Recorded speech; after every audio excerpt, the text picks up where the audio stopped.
I've been told by everybody up on this roof that they're all off the roof. I am on the roof of exposure 4. Got fire through the roof of the 5 million, the entire rear section.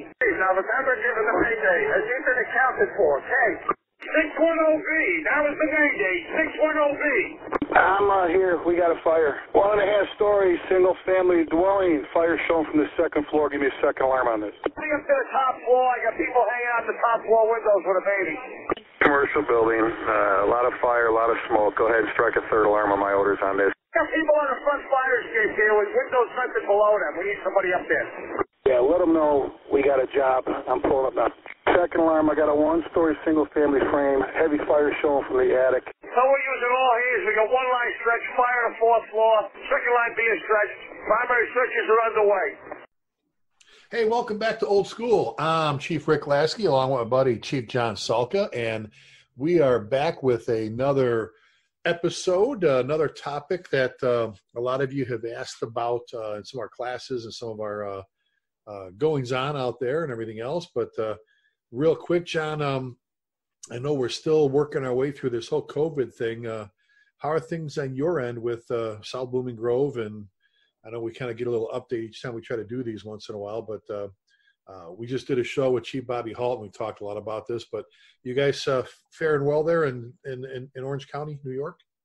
I guess you could just call it status quo. It's not too many things changing. I must admit, my personal viewpoint is that it seems to be very much under control in lots of places. I guess there are some places more so than others, but in spite of that fact, a lot of the precautions are still in place, which I guess is a good idea. I tell people all the time, if your house is on fire, please call me. It's something I'm pretty well versed in, and I can help you. I can't really help you too much with COVID, and I'm not a scientist. I'm not a doctor. I'm not an epidemiologist. I'm not sure how much longer these precautions have to go on. In contact with lots of people over the course of a day or a week. You know, we're all wearing masks in public, and we're all, social distancing. And it just seems to me like it's sometimes it feels like it's an exercise in futility. On the other hand, where I am right now, the numbers are infinitesimally low, which is great news. I saw a gal on Facebook wrote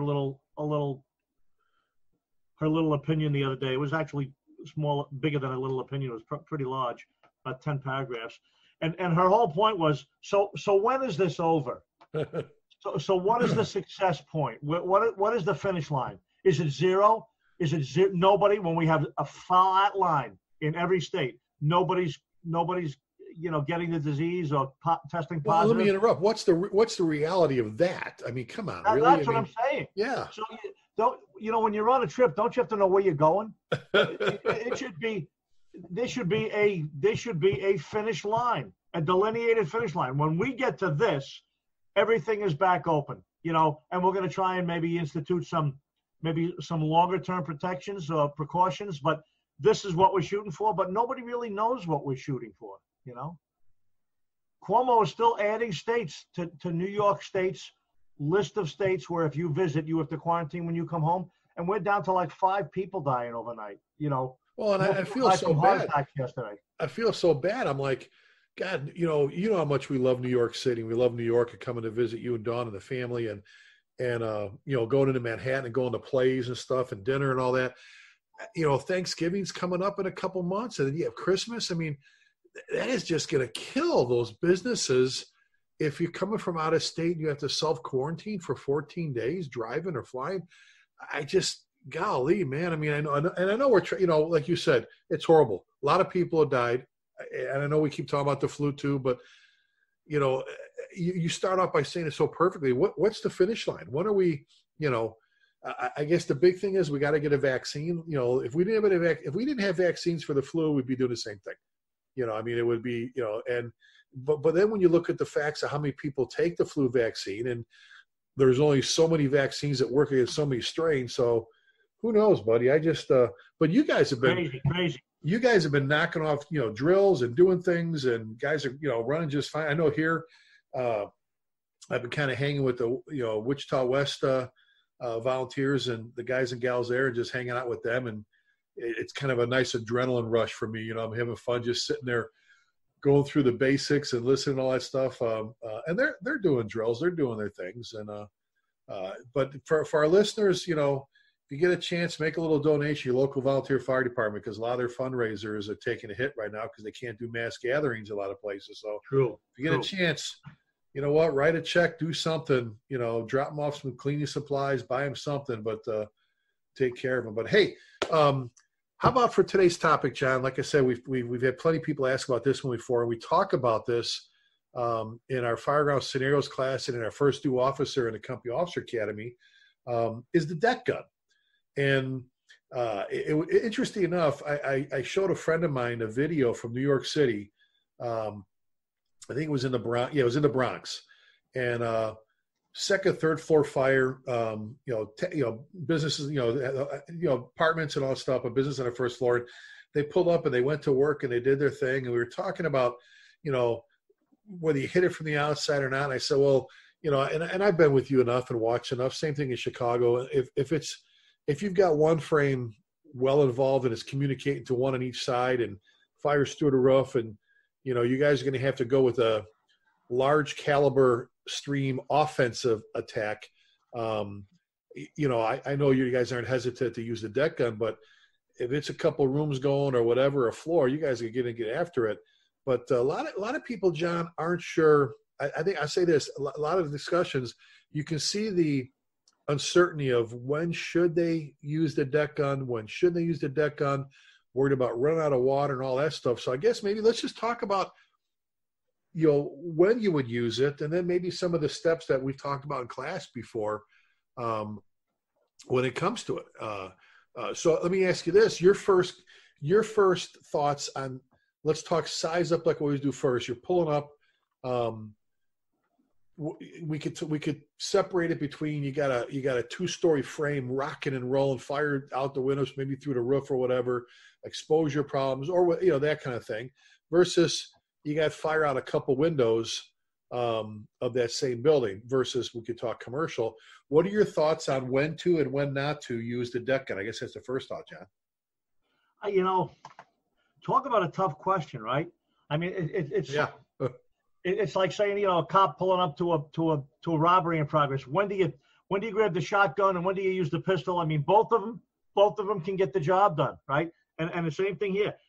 There are times when obviously the deck gun is absolutely necessary. Like you said, you pull up, one building is fully involved from stem to stern, starting to maybe even communicating already to the two adjacent houses, maybe a driveway or a little bit more than a driveway apart.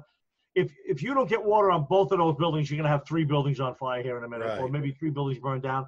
So a deck gun would certainly be a great choice, because you can hit, boop, one, you can sweep across, boom, hit the other, and then you can darken the fire down, all from one position, you know, without even getting dressed, theoretically, without even putting gear on. You could jump on top of the rig and you can get a lot of work done. The machine, the piece of equipment, the deck gun has a wide scrub area. You could probably reach 2 buildings down from the front of the fire building for lack of, you know, trees or vehicles impeding the flow of the stream.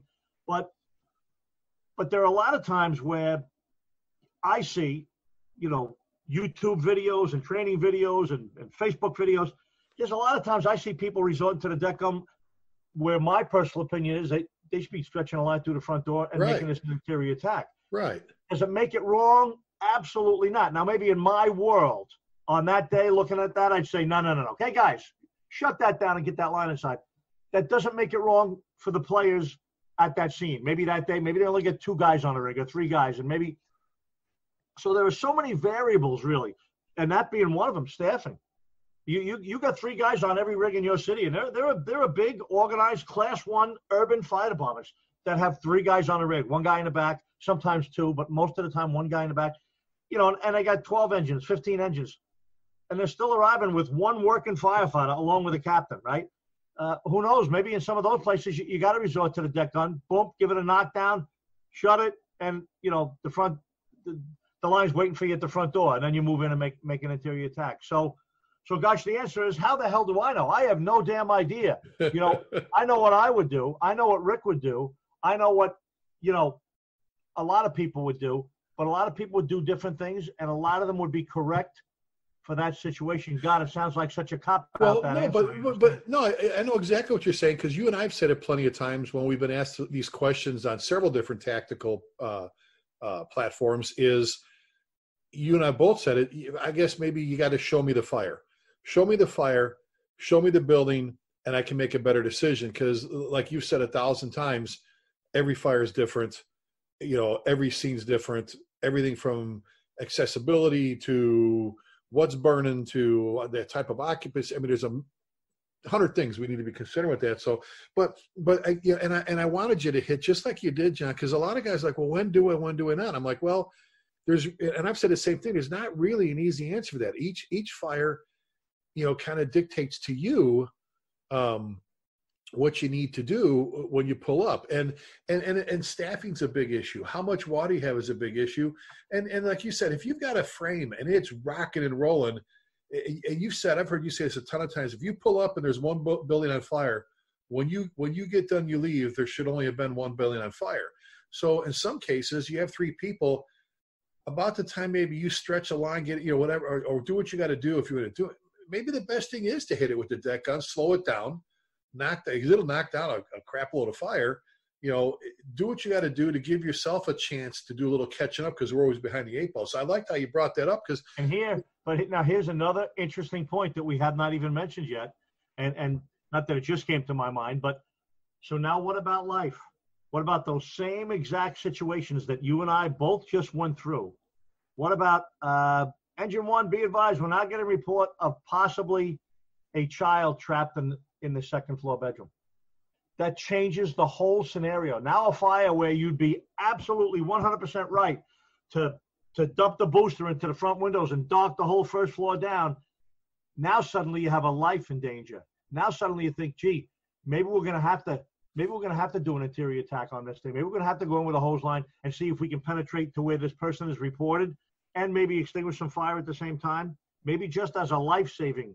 Of course, this is for departments maybe that don't have a truck that's doing a separate search, or even if it does, your search team might have to get in there right away, and there might not be time to be doing deck guns and then stretching a line. You might have to get a line to the front door and move in with the search team. And this goes back to what we're doing right now, and that's sitting at the kitchen table at South Blooming Grove, where you're chief at, at Wichita West with Ryan and his guys here, at Fort Worth and Louisville, and going, okay, guys, and maybe with a dry erase board or a piece of paper, let's talk about this. And how many different scenarios can we play out? Because we've talked about that. There's no one fire. You said there's no one, so let's talk about just what you said. Just, all right, guys, all right, that's great. We pull up and there's fire blowing out the windows, just working through it. You got exposure lighting off on each side. You got to give yourself a chance. Wait a minute. Okay, we talked through that one. Now let's talk about if dispatch says you have somebody. And just like you said it, that changes things dramatically as to whether you use it at all or whether you use it very abruptly, very short, boom, knock it, whatever. Or maybe you do nothing more than hit. Maybe maybe there's the ability to slow it down from roof to roof or something like that. We'll do that in the past. Let me ask you this before we get too far into this. Your thoughts, John. I know where I feel on this. You see all the pumpers. We travel. You see the deck guns. Just like I've never understood on a ladder pipe or a tower ladder or a snorkel why you would put a fog nozzle on a master stream device.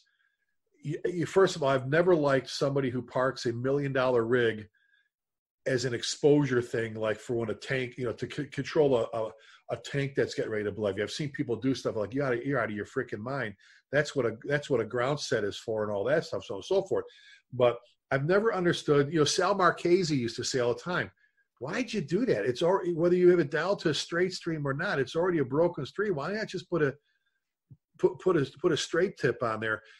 Let me ask you your thoughts. You've seen them. You see the deck gun on top, pre-pipe deck gun or whatever, pre-piped or not, on the pumper, fog nozzle versus stack tip. Which would you rather see on your fire engine?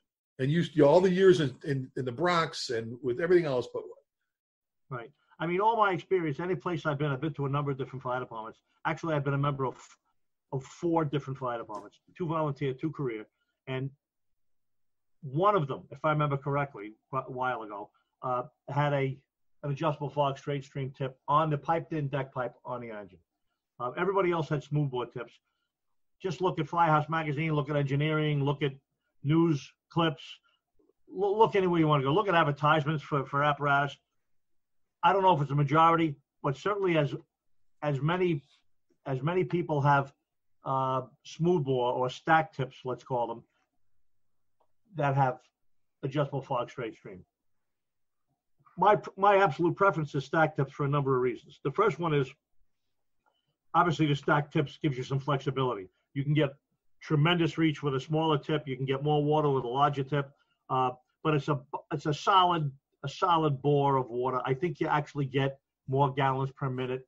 I would say you get more gallons per minute out of a smooth tip off of a deck pipe than out of adjustable fog straight stream, which, as you just said, even when it's in straight stream, it's a bit of a hollow stream, a donut of water that actually intersects and crosses and then separates again. I'm not getting too scientific about this because although there's some science behind developing tools and equipment and streams and things of that nature, we want to try and get as much water we can to where we want to get it. I don't know where we want to get it, but we want to get it there. And I think a smoothbore concentrates the water better.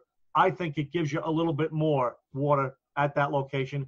I think it definitely penetrates better. I think the stream, no better word than penetrates. I don't need to use a different word. Penetrates into the building. You have to go in through a window or a doorway or any kind of an opening. I think it penetrates in. I know you can rip, for vacant buildings and buildings that you're demolishing with a stream that are about to collapse. I know it rips roof shingles and siding and things off much better with a straight stream if you're trying to make an opening somewhere to get a stream into. So my personal preference always has been. Having said that, does adjustable fog straight stream work? I mean, obviously the answer is yes. They're not selling these things because they don't work. They're selling them because in a large number of situations they do work. I just don't think, number one, the price and the cost of buying one of those versus buying stack tips, which is a fraction of the cost. Right. Same thing with a handheld nozzle. A handheld nozzle smoothbore, a handheld nozzle adjustable fog straight stream, whatever it may be, whether it's Task Force tip or somebody else, many times more expensive than a smoothbore. And testing has to be accomplished on a regular basis and maintenance and things of that nature. I think the same thing applies to the Master Stream adjustable fog straight stream. It's a much more difficult, much more expensive, much more labor intensive, much more maintenance intensive piece of equipment than let's say a set of stack tips. Well, and the other thing too, and I'm picturing myself. All right, I'm standing next to the pumper with the fog nozzle, the fog tip, and the stack tips in my right and left hands, right? And I know ISO says you have to have both and all that stuff, which I understand it. So my thing was always with my guys, really, if you ever really needed to do that, to change it from maybe stack tips to, all right, grab a spanner wrench, reach in a compartment, and you throw it up to whoever's up there. You jump up there, and it takes, seconds to switch it off and put it back on. But if you're going to pull up for speed and efficiency, and like you said, reach, GPM, that solid bore nozzle, that solid stream, that, I'm with you. Like you've said forever, you've said, hey, when we get into the smooth versus fog discussion, not argument, dispute, but you said, hey, fog nozzles have been putting out fires for a long time. Just know that when you should, initiate the fight, have it dialed to a straight stream mode. But I want as many of my bullets getting to the fire as possible. And I don't want anything blowing off or detract. You've seen it when guys using master streams. Eventually, as the stream gets closer, you see parts of it kind of, the wind or the heat or whatever, just kind of, it's like, I'm not getting all the water that's coming out of my nozzle to the fire, where I think you got a better shot and get more bang for your buck with the smoothbore. And if you think about it, from a master stream perspective now, not a hand line, because a hand line, fog tips are a little bit more justifiable as a hand line than they are as a master stream. Because one of the primary tactics when using master streams is exposure protection. And exposure protection often is, at acute angles, maybe great distances. You're trying to reach maybe the garage behind a house that's really roaring, and you're trying to prevent it from getting, or the house to the left, even though it's 20 or 30 or 40 feet away. It's been burning long enough, and the building that's on fire is such a volume of fire that the house to the left is getting ready to ignite or has just ignited. Obviously, you want that smooth bore tip on that master stream deck pipe on top of your pumper to make sure you can reach that, to make sure you can get water, throw it way out there, and and something greater than rain is getting there. You're actually going to get a bit of a stream hitting there, not just, and I've seen it, and you've seen it, and anybody who's listening, you've seen it. If you try and use a deck pipe with a Jeff Fox straight stream in a straight stream position for exposure protection, it is often just delivering a good solid rainstorm to the building next door, rather than a stream actually hitting it with direct impact. So for that reason alone, that's one of the primary purposes of deck pipes and master streams, is to protect exposures and knock down fire in buildings that are heavily involved. And I think a smooth bore does both of those things a little bit better. Well, great point. And the next point we need to make here, probably just briefly, is to our listeners, and we've talked about this a bunch of times as well, is got to make sure you know how much water you have. You got to know how much water's in your tank. And if you don't go out to the local city park, so you're not wasting water in the street, that kind of stuff. If you've never dumped your tank through your deck gun and actually, first of all, just go, and not in a hurried approach like you would later, but just pull up, hey, let's see how long it takes us to dump our tank, and know what you've got to do that way, so you don't run yourself out of water, or you have a pretty good idea how much I can do with what I've got. 500, 750, those that run 1,000 gallons of water, I'm jealous of you. But those that have 500 and 750 gallons of water, and there are some quints with less, but for those engines, that's a lot of water. That could do a lot of damage if and we'll get to this in a second about positioning and how to get as much as you can without wasting water on the side of a building. John, one of the things, and we need to move into positioning here. I saw a guy do this, and at first I thought it was goofy, and I went, this a long time ago. And it was a firefighter, a driver, that was trying to demonstrate to a probie, where his stream from his deck gun's going to go. Like, because you sit there with a deck and you turn it like this, you turn it like that, all right, that's fine. But you know what he did? He spun it, the smaller tip down, and he took like one of their longest hooks, one of their longest pike poles, and he stuck the butt end of it into the end of the deck gun. So he had this 8-foot, 10-foot thing out in front of him. And now, for the probie, it gave him a little bit better idea. I know the stream changes and arcs, but you know what I'm saying? Instead of just driving this short thing going now up or down with it, when you extend it, you go, okay, and at first I looked, I go, what the hell's he doing? And I went, it's not a bad tool for a probie to go, look, instead of just looking at the nozzle down here or the tip and going, I think it will get there a little bit, and I went, kind of goofy to see a pike pole in the end of a, set of stacked tips, but it kind of, gave you a little bit better idea where your water was going to go and so on and so forth. So let's talk about positioning, John. We've talked about this in class before. All right. Several key things have to be thought of and have to be considered when you're the first 48 engines pulling up, and you or your driver says, or you say, hey, we're going to hit this with the deck gun. Let's talk about some of the obstacles and some of the reasons, some of the thoughts you're thinking of when it comes to apparatus positioning in order to use your deck gun efficiently. What are you thinking as you're pulling up? That's a good point. And I went to plenty of jobs when I was in 48 where we used the deck gun, and we had a number of frame buildings. We had actually all different kinds of buildings in the Bronx, in that neighborhood, the Fordham section of the Bronx. So one day we get this box, and it was for a report of a building fire. It turned out it was in fact a frame house next to another frame house, and then on both sides of those two frame houses were like tenements, brick buildings. Again, as the neighborhoods grew up, sometimes the houses stayed, sometimes other houses sold, and they built a tenement there. But anyway, right. So one of the houses was really going merrily. And obviously it was a 1075 where, we're going to get off the rig and pull a line, and other companies are on the way. We were pretty close to it, meaning it was close to quarters. And so as we're pulling up, I'm the captain, Willie Tracy, my chauffeur, excellent chauffeur. I've talked about him many times on the air and in many other places. Great guy. He was there for a long time. So as we're pulling up to the place, I'm in my mind, I'm fighting this with a hand line. I'm going into a 3/4, going into a frame private dwelling, right? So I'm telling him, okay, Willie, right here, stop. And he's not stopping. You've heard this story before. Willie, stop. And he's still rolling. I'm like, I turned to look at him. I'm looking at the building on fire, but now I turn to look at him across the cab. Willie, stop. And he's just looking at me, said, okay, Cap. And he rolls like another 5 feet, maybe longer, and stops. Hits the brake. And I'm like, and I jump off the rig.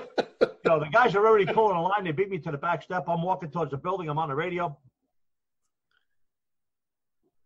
Now we're at the front door. We're getting start water. I get water right away. Willie's right there. And in the meantime, I see water flying over my head. He's got the deck pipe going on the exposed building, which was already starting to go, right? I'm not saying I wasn't considering it, but in all the confusion and the rapidity of getting the line in position and getting inside, also I see water flying over. I got my water. Okay, bleed it out, Tommy. They bleed out the line, face pieces on, and then we go. Fire's out. The building's heavily damaged. The building next door is perfect. Had a little bit of fire on it. They knocked it down. And what do I come to find out later on? So when we go pulling up, Willie knew I was going to stretch a line. He knew we were going to do an interior operation. There was fire out a couple of windows, and the one side of the building was on fire, which was what was threatening the building next door. But he also knew that he was going to use the deck pipe. I didn't even really know that, but he knew it. And there was a little box truck parked there, and there was a half-assed Bronx tree there. And he knew we had to get past those to be able to use the deck pipe on the building next door. And I was paying no attention to that. I guess he could have quickly explained it to me, but instead he just kept rolling while I kept demanding that he stop. And eventually everything worked out just fine. So the point is, yeah, there could be vehicles parked in a way. There could be, shrubbery and trees and there could be all sorts of stuff there. There could be people that pull over right there for you to get in and pull right in the way of the deck pipe now. So what's important about the deck pipe and positioning of the deck pipe is you can only do it once. Right. You can do it or you can't do it. You Right. can stretch a hose line any way you want. Under a truck, over a truck, through a parked car and a hydrant. You can stretch a hose line any way you want. Run around in Go to the circles. fire, right. Chief can say, get out of there and get into the exposure right now. And you can come out and go into the exposure. But a deck pipe can only be used if you stop somewhere where it's usable, where it has unimpeded access for the stream to flow. If you stop with a box truck next to you, put it in park and put it in pumps, over. And how many times, John, have you seen in the videos, and we've seen it scenes where misjudge, they misjudge their positioning, and you see them trying to it's like guys that stretch a line that's too short into an apartment building, and the fire's blowing out of the back hallway bedroom, but they don't have enough line to get there. And as the fire pushes out the hallway, they hit it. What they're doing is just teasing it, kind of pushing it back down the hallway because they don't have enough. You see these guys where it's like, guys, you're only getting a little bit in that window or a little bit in those windows, unless it's bouncing all over the place. Why, if you would have stopped like Willie did for you, if you would have stopped 10 or 15 or 20 feet or 25 feet sooner, we would have a more, like you said, scrub surface for ladder trucks. We talked about that in apparatus positioning, the best position so you can scrub, the front, or are you going to hit the corner so you could do the front and a side part of the building, or in the middle where you can go back and forth. The scrub surface is huge. Scrub surface with the deck on is just as important.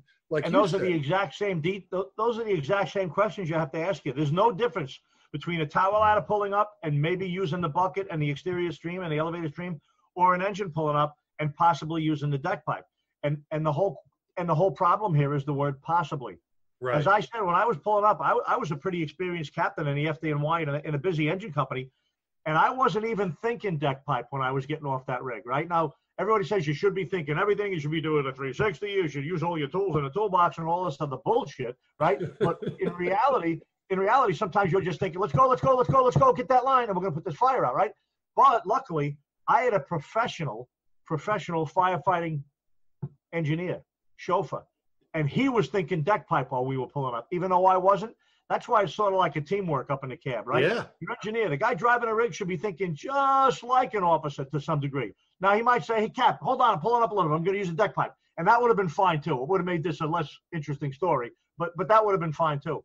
But the point is, it's not going to be the officer or the nozzle firefighter that's going to be using the deck pipe, probably, right? If it's exposure protection, it's probably going to be an engineer or somebody later arriving person from another engine. But the whole point is, that's one of the stumbling blocks with the deck pipe is it's rarely a primary. It's rarely a first attack tool, So sometimes people just pull the rig in, don't even think about position because they know the hose line will go anywhere. And then when they realize, oh, let me jump up in the deck pipe. Oh, crap. Too late.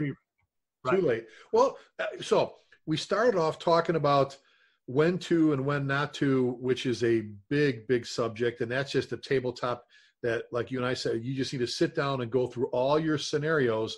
So they have a lot of stuff up in their file cabinet upstairs in their brain when the time comes to make that choice. You know, we talked about knowing your weapon, knowing your water, how much water you have, smooth versus, you know, a stack tip versus fog on there. And then pulling up an apparatus positioning is huge. While we're talking about positioning, John, one of the things you and I have talked about in class before that seems to be missing on a lot of the newer pumpers, all right, is a very key and important, if you want to call it a device, an appliance, whatever, in that piping, okay? Now, I know a lot of the newer deck guns have a crank. You can crank, they've had for years. You can go up, you can go back, you know, in its resting position, you pull the pin and you can raise, you know, there's that pipe. You can raise it up a little bit higher, whatever you have to do, and so on and so forth. But one of the problems is, and we can walk through this, is when you're missing that ball valve or that gate valve between the pump, if you will, you know, right below, like, you know, right below pump and your deck gun, you're kind of hamstringing yourself, are you not? We talked about this in class before. Let's talk to three-man engine that you talked about earlier, which is the majority of there's some with 2, there's some with 4 or 5, but the majority, if you've done the studies, folks, are 3-person engines. So you pull up, you have a driver, you have an officer. Let's say Captain Salka gets off, he's gonna do a quick 360, or just a couple look. You got a firefighter, and you got this thing going. Well, without that valve, now I have to use pretty much 2 people out of my 3 instead of, and I want you to talk about the valve in a second, instead of you jumping off as the company officer and doing a quick little 360 or a little left or right, whatever you got to do, your driver putting in pump, everything he's got to do, and now your firefighter gets off and is stretching a dry line to the front door. You can't do that when you don't have that ball valve or that gate valve in that piping, you know, just below your deck gun, because, and I want you to talk about that, John, in the absence of having that ball or gate valve, what has to happen for you to use the deck gun when you don't have one there? Right. And obviously, I mean, most of my career, and if I remember correctly, somebody said, I think there's, you know, portable, removable deck guns, multiversals that are coming out now, that are being manufactured now, that do in fact have a shut off, a quarter turn valve or a crank valve, right? Most of my career, they didn't have it, and we just added it. I mean, 48 engine, 45 engine, where I retired as a battalion chief, the engine that was in quarters where I was, they had an old brass crank valve that they actually inserted between the red steel of the pipe after the pipe, you know, made its turns, and between that and the stream shaper, that's where they had a little valve, and it was always turned off so they could quickly, you know, obviously. Let's go back to that same exact situation I was at earlier when I pulled up with Willie to that frame that we're going with, right? I hop off the rig with my firefighter. We're going right to stretch. We're stretching immediately. A small crew like that, the officer's probably going to be required to assist with the stretch, right? Right. So they are stretching a line. With no valve on that rig, now the engineer, if he really wanted to use that, is going to have to climb up there first.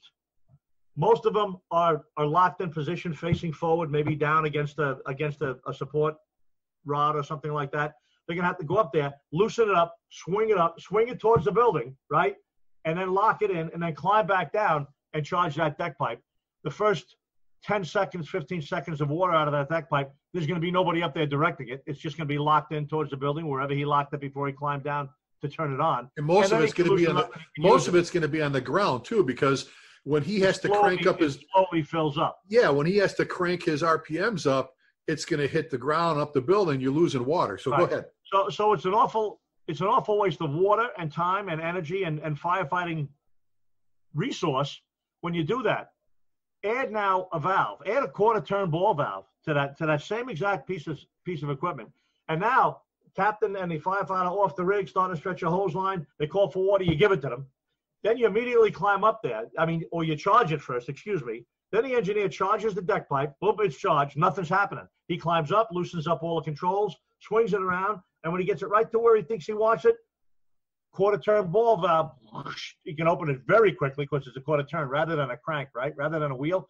And all of a sudden, boom, he's got water. The captain yells to him, Willie, give me more pressure right now. We're losing pressure. Now he can crank that thing down, even shut it down if he wants to, and jump down real quick and manage that hand line if he wants to. Or however else he wants to do it. He might just be protecting your exposure for 20 seconds and then shut it down and forget about it for the rest of the job. But that 20 seconds of deck pipe might make the difference between two buildings being on fire and one. Whether someone dying or not, too. I mean, it's, some of those buildings are pretty deep, and that deck gun is going to do nothing more than put out several rooms of fire in the front end of the building. Well, you've got people in the back part of the building getting their ass whooped with heat and smoke before you can get in there. But I love that scenario. We've talked about that because you said if you don't have the valve, and let's say that you pull up that three-person engine, the captain gets off doing a size up, firefighter stretch, you want to stretch the line, but you know what? John, jump up there real quick. Let's hit this thing. I'm going to, are you ready? Open it up, and I'm going to start cranking. And now you're up there doing your thing. It's like a two-person operation, or your chauffeur, your driver, your engineer is jumping up and down, that kind of stuff, doing that. Where, like you said, if you've got that valve, you've got that gate valve, that ball valve in there, you pull up, your firefighters, God, they're stretching, he or she's stretching a line to the door. You're doing your size up. I got it in pump. I crank it up to what I do. I climb up there. Like you always said, I take my baseball cap. I turn around backwards like Johnny Bench. I swing this thing around. I open up. And if you've got your RPMs already cranked up, you lose very little water in the street, the sidewalk, on the side of the building. You get that little poof, and boom, in you go. You're doing it. You're rocking and rolling. You're using your crew to the best of your ability. You're getting the best bang for your buck. And again, positioning, everything else, being able to get that thing where you got to go. Well, we could talk about those blitz. I like those blitz fire tacks, the little ones that are mounted to the back of the pump where you could take off and throw between an exposure and a building that's on fire, or in a gangway or whatever, that kind of stuff. But you mentioned water already, correct? Did we already talk about the amount of water you're carrying with you to the fire? Well, we did. At the very beginning, we just mentioned knowing what you have for bullets, what you have for ammunition. But go ahead. Right. And obviously that's another variable, right? I mean, there are plenty of departments in suburban and rural areas, but in suburban areas as well, that are carrying 1,000 gallons of water on an ordinary pumper, not a tanker pumper, nothing special with a tandem rear or anything like that. An ordinary pumper with 1,000 gallons of water, or 1,250. That's a lot of water. That's a lot of water for a hand line. That's a lot of water for a first alarm, first in engine company at a house fire. So that's one issue. If you want to start deploying or using, as I said, you're protecting an exposure. Your engineer is protecting the exposure with your deck pipe, and you're stretching in the front door with the hand line. Now we got two outlets, drawing off the same source, right? So the water's going to go down even faster. So how much water you have is important. If you're riding around with a 500 or 750 gallon tank, now we're getting pretty close to saying, I'm not sure if you can even use your deck pipe if you're going to go in with a hand line. You might have to stretch with a hand line to the front door, call for water, bleed it, hit the house next door real quick, darken it and then dive inside and hope that doesn't reignite while you're inside, or, hopefully somebody else arrives with another hose line.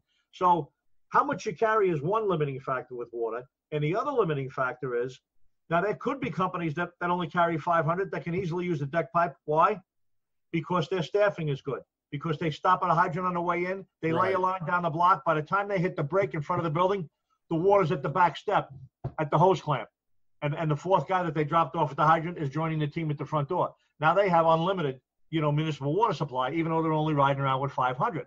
So there are several ways that, or you have a place that maybe only has 3 or 4 people on the rig, but they got a lot of companies. And the second engine is in a minute and a half. And they know if they start using water right away, a minute and a half later, the second engine is going to lay a line into them with a similar positive result with water. So there's usually not one factor that limits you. It's usually a couple of different things.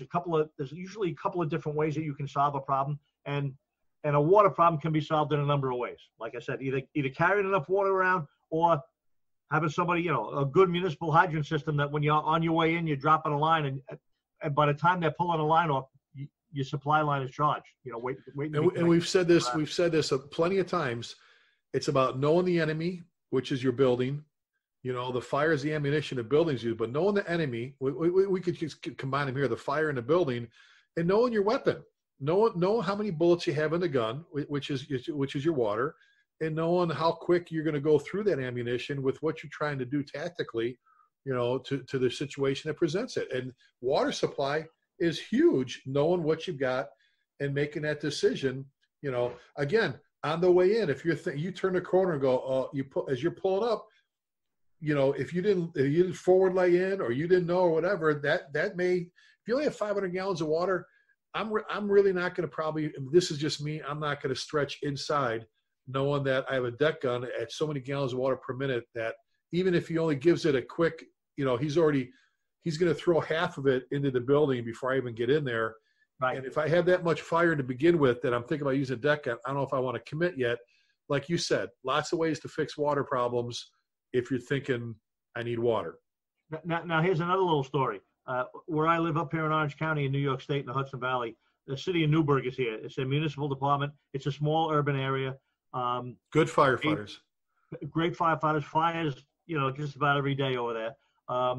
And they run light. They run with 3 people. I think they occasionally run with more. But and if I remember correctly, if I'm remembering as I was told, so they're rolling in on a fire, obvious fire. Bunch of calls. They see smoke, whatever. They stop at a hydrant on the way in. This is what I'm told, right? They get a big metal ring, supposedly, at the back of the engine on the female coupling of the supply line, along with the tools that they would need at the hydrant. And what the firefighter does is they stop at the hydrant. He runs around to the back. He grabs that ring and he just drops it over the hydrant. You don't have to key the hydrant and put the hose under or on top or none of that. You just have to throw that ring around the hydrant. And the rig takes off. Now the rig has an engineer and a captain in it, and they're driving down the block towards the fire. The only firefighter on the rig is now standing at the hydrant. And once he's doing it, he's quickly testing it, he's quickly connecting to it, and he quickly turns the water on. They do, again, if I'm misrepresenting this or I don't have this right, it might be an old story, but it certainly makes perfect sense to me. And he quickly charges that line. And as soon as they stop in front of the fire building, the engineer uses a hose clamp. Hose clamp really turns into the hydrant. Well, right? it shouldn't you, if you're ever doing, I was always taught, John, if you ever are doing a forward lay, hydrant to the fire, if you're the driver, when you set that part, you put in, set the park gear, put in pump gear, you jump off wheel chocks, the very first thing you do is put a hose clamp on that sucker. That's right. And that's why most places carry it right at the back of the rig, right on the back step. And what a hose clamp really is a hydrant, right? You turn the hydrant. So now the hydrant's down the block, but once you turn the water on, you put a hose clamp. Now the hydrant's at the back step. Right. So now the engineer can finish doing what he's doing, and he doesn't have to test the hydrant or nothing, right? Because he's got a good hydrant down the block. They're pulling the first line. Where's that firefighter? He's making his way up the block. Captain's probably pulling the line, going to the front door. They get back together at the front door. They're ready to go. This engineer connects the coupling of that line to his intake. Slowly opens or lifts that hose clamp. Now they got engine in position in front of the building, dedicated water supply from the hydrant. Before they even go in, and they don't have to wait to go in, but before they go in, he's ready to go with water. They could be carrying 23 gallons of water if they want. And unless they're protecting an exposure before they go in, they're in good shape. Or if they do have 500 gallons of water, they could protect an exposure and not say, oh my God, I'm going to run out of water. I only have 500 gallons. No, the guy who's got the nozzle already turned the hydrant on 3 minutes ago and ran down the block to the building. So sort of as primitive as that might be, because it's a career department and they're understaffed and overworked and everything else, it still works. And it still puts the priority on what? Water. Getting the water there sufficiently early. Got to get the water there sufficiently early. It's got to be enough volume of water, and it's got to get there in time to use, right?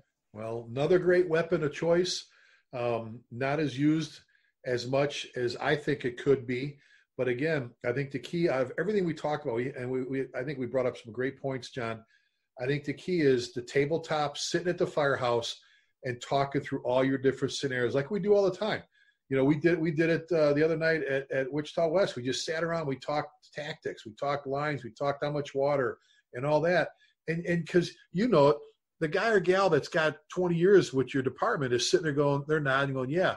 but that brand new guy or gal is going, I've never heard this before. I've always wondered, we trained at the one time, it was, I think sometimes we forget how invaluable some of the basics, some of that information that we kind of play off as kind of, everybody knows that new person, John and Rick, when they were first starting out, that, someone told us or we picked up on it, is key. So great topic, buddy. Great job. Great topic. All right. Hey, if they want to get a hold of you, what email, buddy? Chief John Salka @gmail.com. And I'm Chief Lasky @gmail.com. I want to thank you again for tuning in and listening to Old School with us, whether you're doing on our YouTube channel or Spotify or iTunes or whatever. We appreciate you. We end all of our episodes with asking you to please keep the men and women in our armed forces in your thoughts and prayers. And right now, especially more than ever, please keep the men and women in our law enforcement family in your thoughts and prayers. They're facing some really tough times. And just keep in mind, folks, we say this again every episode, never forgetting means just that, never forgetting. Be safe. God bless you. We'll catch you next time. Bye.